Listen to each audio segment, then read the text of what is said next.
סביבה קרובה גיאוגרפית.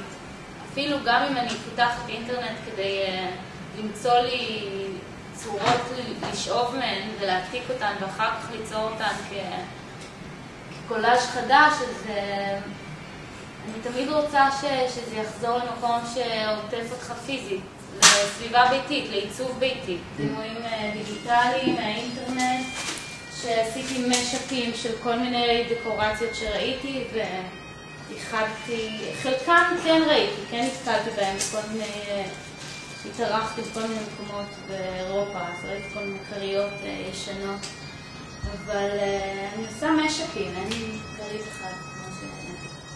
הרבה מהדימויים יוצאים מצילומים, זאת אומרת, פריימים שאני מצלמת. נגיד, הפרח הזה זה פריים שצילמתי בתל אביב. גם הצילומים האלה עוברים אחר כך קולאז'ים, וגם אני מציירת אותם. החלק שהדבר הופך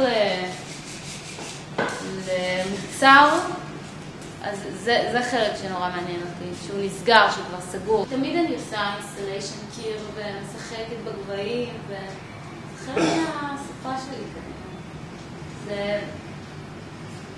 זה שולח, אני חושבת, את הצופה למקום מאוד ספציפי, לא להסתכל על תמונה ולהגיד, אוקיי, זה מה שאני רואה וזה מה שמעסיק אותי, אלא למה זה ליד זה, ולמה החומר הזה ליד זה, ואם זה מתאים בצבעים או לא מתאים בצבעים. בחירות עיצוביות פתאום, ולא רק תוכניות.